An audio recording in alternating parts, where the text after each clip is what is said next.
Good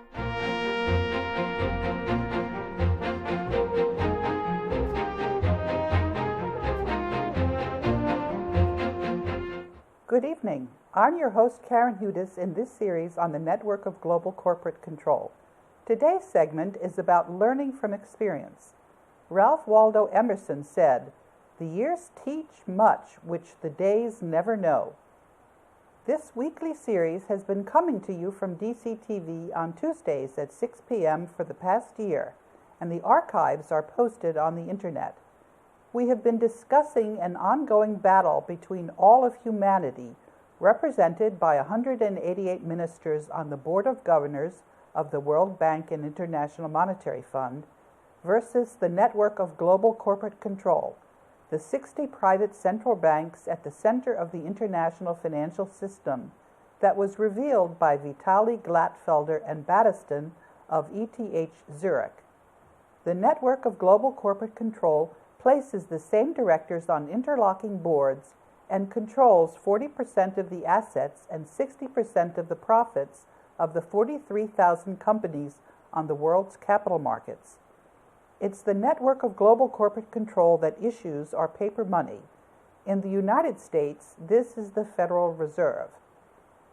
In order to learn from experience, we first have to understand it. This means using critical reasoning to put the puzzle pieces into place. We have to take into account the long-standing efforts to falsify events. We learned on the December 8th broadcast that Moscow State University has developed a new discipline called chronologia, which shows that our ancient past has been systematically falsified ever since the 1600s. We have to wonder why our universities do not deal with an ancient civilization whose ruins can be seen on the seabed, covered when the seas rose 400 feet. We will talk about this ancient civilization in an upcoming broadcast. I'm going to review some of the events in history that we've been talking about during our series. I publish these teleprompters before the shows air because of interference that we've had. So you can go back and review this timeline at your leisure. I have learned these things from people who tell me about them via my website contact page, and also because I publish my email address during these DCTV broadcasts. Maybe you can put that up again right now. I try and fact-check things before I repeat them. I have learned by experience that this is necessary. I won't elaborate further. Those of you who have been following me for some time know that I'm not afraid to say when I've made a mistake. That is how you know that I am learning on the job. To say that I've been on a steep learning curve is an understatement. Let's talk about the Department of Defense power transition model. Bringing these hidden agendas out into the open was necessary for a power transition model that came to the World Bank in 2004 from the U.S. National War College. Ever since 2010, when I and another World Bank whistleblower, Elaine Colville, got our statements up on the UK Parliament website, there was a 90 to 95% chance that the corruption in the international financial system would end. The model predicts how coalitions will form. It predicted that Germany would not support the hierarchy if it did not benefit.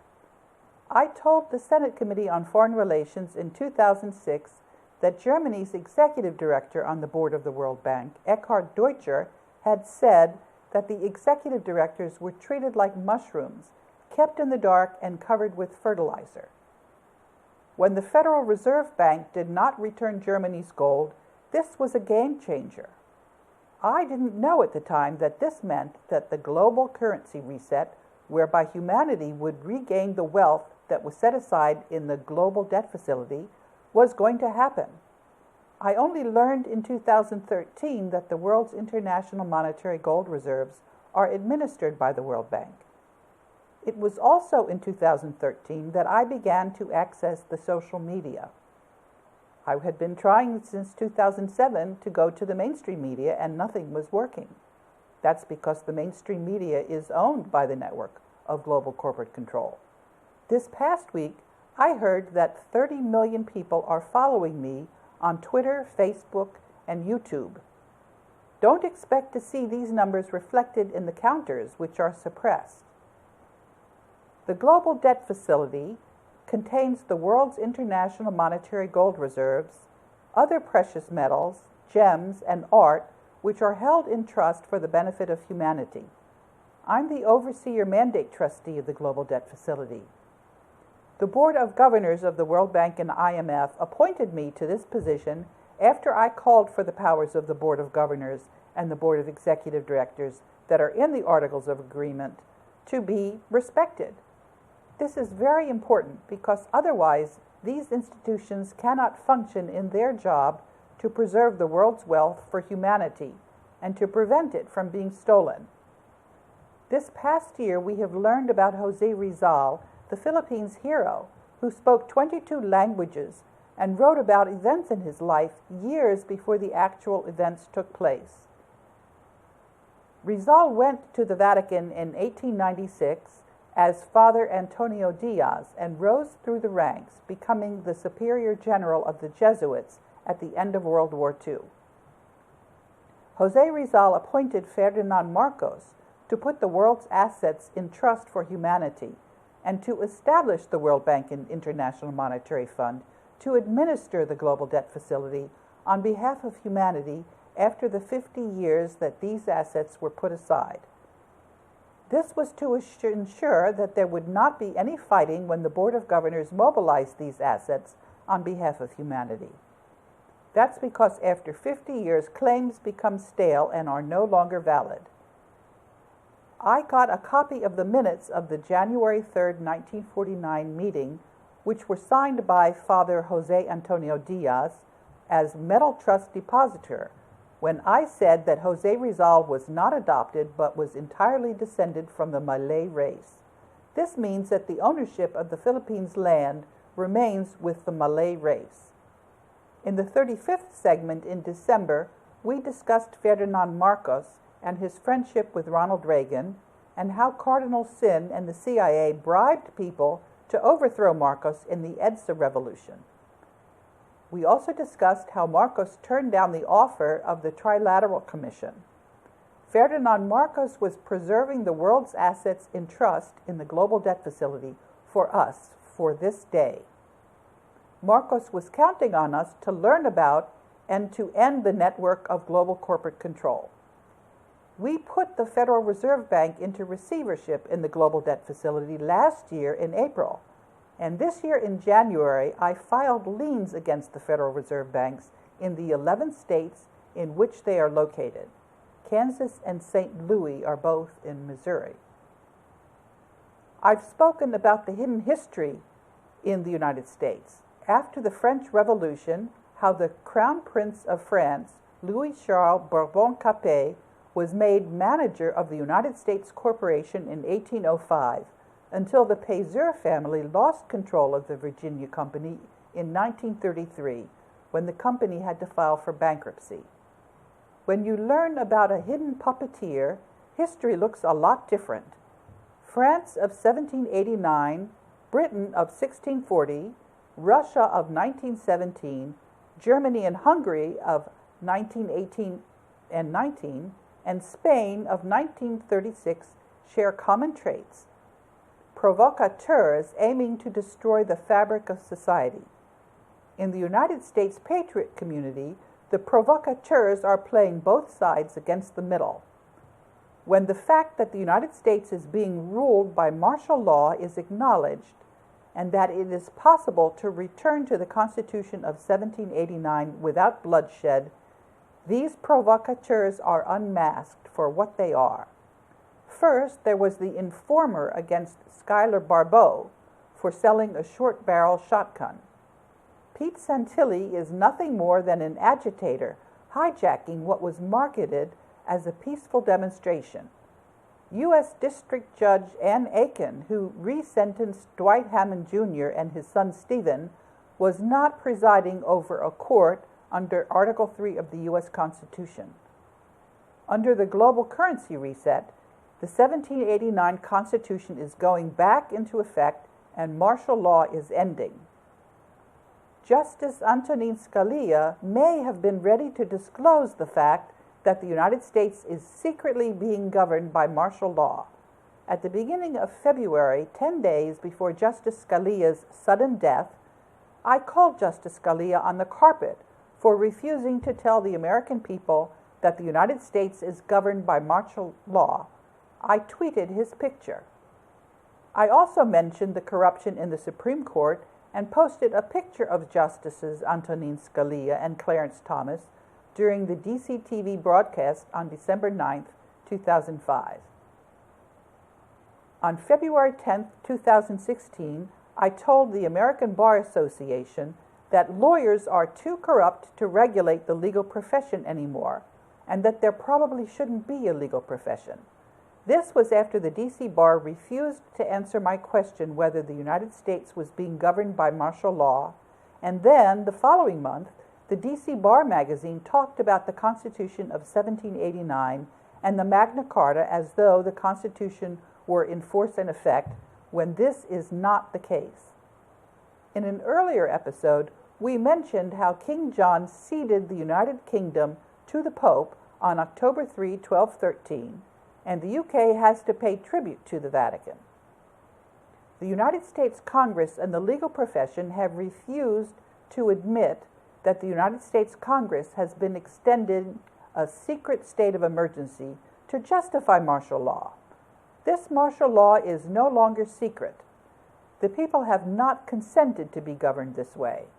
Our Constitution of 1789 makes it clear that people consent to be governed, and they have not consented to be governed by martial law. This power grab is not okay. The World Bank Board of Governors has declared the United States to be in interregnum because the representatives of the United States on the board of the World Bank and IMF have been breaking the articles of the World Bank and IMF. Justice Scalia had this to say about Article 5 of the Constitution. Quote, "The founders inserted this alternative method of obtaining constitutional amendments because they knew the Congress would be unwilling to give attention to many issues the people are concerned with, particularly those involving restrictions on the federal government's own power. The founders foresaw that, and they provided the convention as a remedy. If the only way to get that convention is to take this minimal risk, then it is a reasonable one." And that's the end of the quote. So I asked each of the governors of the 50 states, the adjutant generals who are liaisons to the National Guard for the governors, and the secretaries of state of the 50 states to deny that there is secret martial law. The governors are hard-pressed because people know that their titles to land and cars and other property are being withheld from them under war powers ever since 1937, and that this corruption is not something that the governors can continue to evade. I told the governors of the 50 states that I vote the United States shares on the Board of Governors and Boards of Executive Directors of the World Bank and IMF because Jack Lew, Matthew Maguire, and Mark Sobel had broken the Articles of Agreement and had no further role to play in the global currency reset. The secretaries of the 50 states know full well that the United States monetary gold reserves are in the global debt facility, and that the global debt facility has liens against the Fed and the agents of the network of global corporate control. It is against the security interests of the United States to allow the Federal Reserve note to crash, thereby unilaterally surrendering our military. It's treasonous to punish our heroes, Vice Admiral Tim Giardina and Major General Michael Carey, who refused to nuke Charleston, South Carolina on October 7, 2013, and Captain Heather Cole, who refused to communicate a first strike command against Russia on March 16, 2015. So where are we? Are we in uncharted territory? Not exactly. The power transition model is quite accurate. When Germany's and Japan's and Brazil's executive directors asked for me to be admitted to the spring meetings so that the minutes of the Board of Governors that had been adopted the previous day for the global currency reset could be presented at the meeting, and I was nevertheless not admitted, this was a violation of the World Bank's articles. The Secret Service tried to paper over my being locked out of the meeting by presenting me with a barring notice. This barring notice was signed by Martin Krause, who had been fired the previous day by the Board of Executive Directors. It is not worth the paper it's written on. Has the network of global corporate control succeeded in stealing the world's monetary gold reserves? No. The liens against the Federal Reserve and the $2 quadrillion in Treaty of Versailles bonds are still there. The minutes for the global currency reset have been adopted, and by their terms, they supersede the minutes that are currently on the Internet. I spoke to a representative of Greece about the fact that country debt is being offset against the $2 quadrillion in bonds that the one bank owes us. I spoke with a delegate from Japan about how the United States military is not surrendering unilaterally through a crash of the Federal Reserve note, and that I was in regular contact with the Joint Japan Committee under the Status of Forces Agreement. The United States military does not have to deal directly with the Knights of Malta in the Joint Chiefs of Staff. They can simply deal with the Joint Japan-U.S. Committee under the Status of Forces Agreement. At the end of the spring meetings, I exchanged cards with an official who works for the Institute of International Finance, which is the lobby arm of the Network of Global Corporate Control. Our conversation was very cordial. We know that this impasse is getting resolved in the people's favor. The world's wealth is still in the global debt facility, and it is going to be deployed in the global currency reset that was approved by the Board of Governors of the World Bank and IMF. And here is where it gets interesting. Let's talk about some loose ends. There are more articles in Russia today about the location of the Amber Room.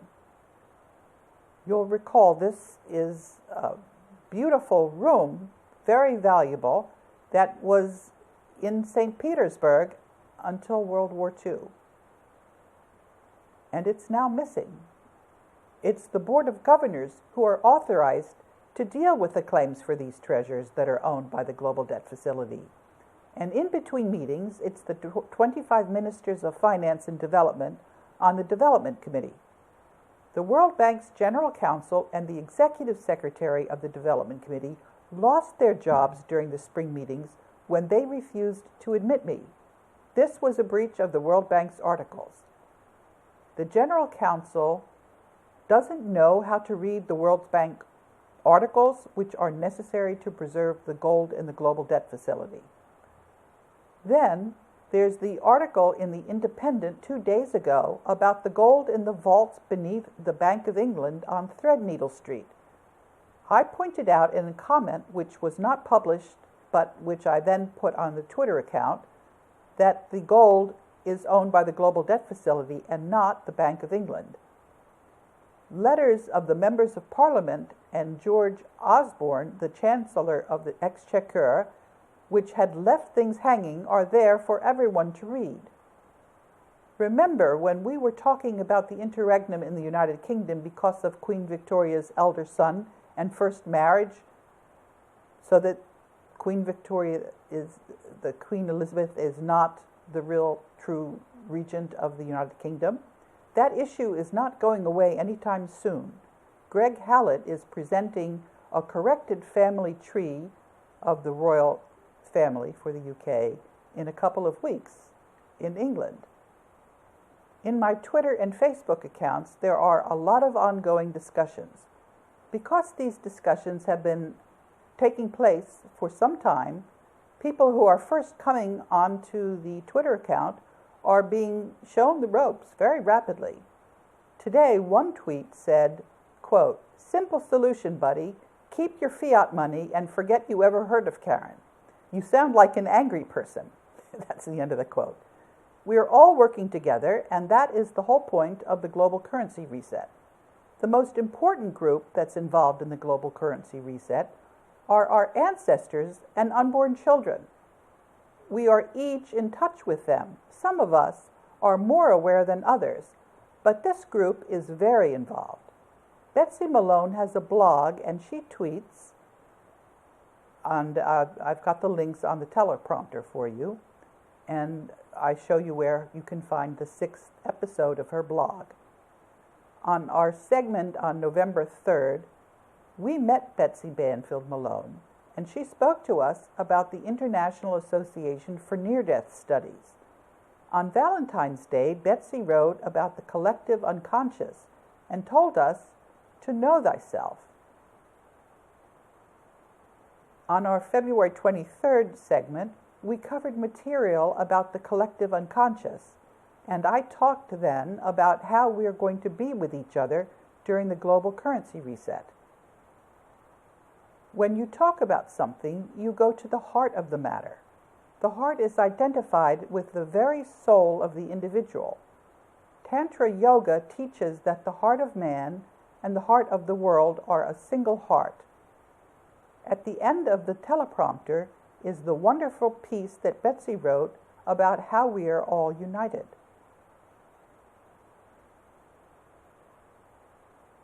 I'm finding out now that we've got some extra time. It's very difficult for me to judge exactly how long it's going to take for me to get through the material. I'm very glad to be able to speak with you extemporaneously, because some people were worried that I wasn't the one writing these teleprompters. There's been a lot of progress, I think.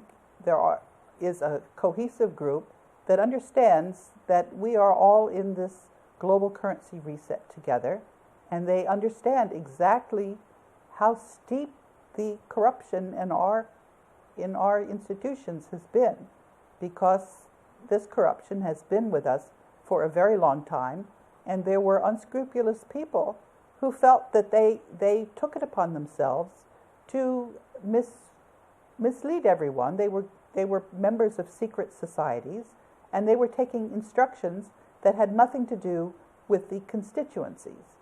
One of the groups that I've been dealing with is a group called the National Liberty Alliance. And it turns out that there were some very corrupt people in that organization who were making decisions for the entire group, and they were jeopardizing the entire group. What they were doing was they were writing language which led the governors to believe that this group was planning on having common law juries against the governors. This is sedition. Any group that is trying to bring about the overthrow of a government is seditious. What you need to have in the global currency reset, and there's been a lot of discussion about this, is you need to have a peaceful transition. You need to assure the people in power who are going to be retired because they have been corrupt, but you need to reassure them that they are not going to jail. And there's been a lot of discussion in the YouTube videos in the comments section about, well, you tell them in the beginning that you're not going to put them in jail, and then once we're in power, we will put them in jail. That's not the way to conduct things. Obviously, these people are not going to relinquish voluntarily their positions if they know that they're going to be snookered at the end. This entire enterprise has got to have some integrity with it. And what my position is in all of this is that I am clearly communicating both to the elites on the one side, and I have a very structured relationship there because I am the lawyer interpreting the articles of these organizations which govern how the world's gold is to be distributed to the benefit of all of humanity. Some people are counseling that we need to just have a crash of the system and chaos. I don't think the people that are counseling this understand what permanent gold backwardation is. They don't understand what happened in the 300s when there was no way to buy food and all commerce screeched to a halt, and there was no food in the stores for people. We don't want to go there, and it's not necessary for us to go there. And what's the most important thing is it is very unlikely that we end up in that situation, because we are all able to read this power transition model, which is very accurate, and it predicts that there are coalitions in place so that we can all deal with these issues in a very civil and collaborative way. What happened during the spring meetings was exactly what this model predicted, which is that Germany and Japan and also Brazil called for me to be admitted so that we could get on with the global currency reset. And that is exactly what is going to happen. I didn't talk in this teleprompter, in this session, about the conversations that I have had with the various governors and the correspondents that I've had. And they understand full well that people are looking to them and they are being held accountable by, as we speak, every single day that this situation continues without moving into the global currency reset, it's attributed to them for not doing their jobs. I'd like to thank you for listening to another segment of the Network of Global Corporate Control. We've discussed in today's segment how we have been learning from experience in the battle between the network of global corporate control and humanity. Once enough people got involved and taught others, there was really no contest. Until next week, I'm your host, Karen Hudes.